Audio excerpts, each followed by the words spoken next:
Hello everyone, welcome to my YouTube channel flavour বিজ। আমার চ্যানেলে নতুন হয়ে থাকলে চ্যানেলটা সাবস্ক্রাইব করে দিও আর ভিডিওটা লাস্ট অবধি দেখো।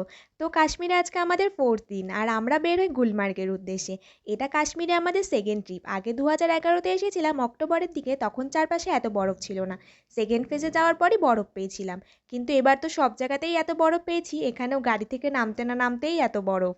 আমাদের গন্ডোলা রাইডের টিকিটের টাইম ছিল সকাল 11টা, কিন্তু কিছু জনের দেরি করার জন্য আমরা সেখানে পৌঁছাই 12টার পর।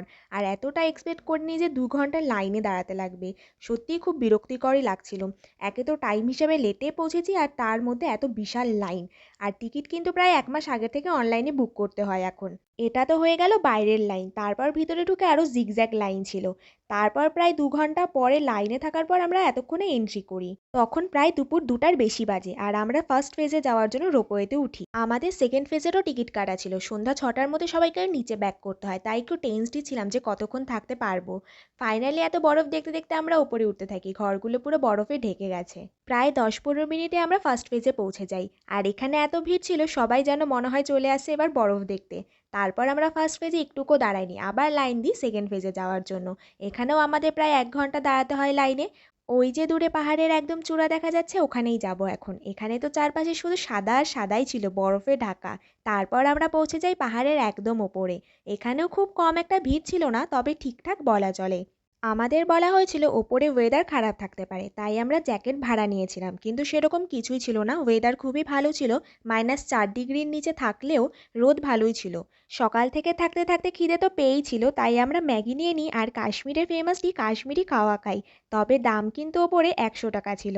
তারপর একটু বরফে গিয়ে বসি, তখন খুবই ভালো লাগছিল, কিন্তু একটু ফটো ভিডিও তুলতে না তুলতেই অ্যানাউন্স করা হয় যে সবাইকে নিচে নামতে হবে, তাই আবার চলে আসি ফার্স্ট ফেজে। কিন্তু এক্সপেকটেশন যতটা ছিল সেই হিসেবে এনজয়মেন্ট করতে পারিনি, টাইম কম ছিল আমাদের কাছে। ভিউ কিন্তু খুবই সুন্দর ছিল, সবসময় মনে রাখার মতো। বরফের মধ্যে গাছগুলো তো দারুণ লাগছিল।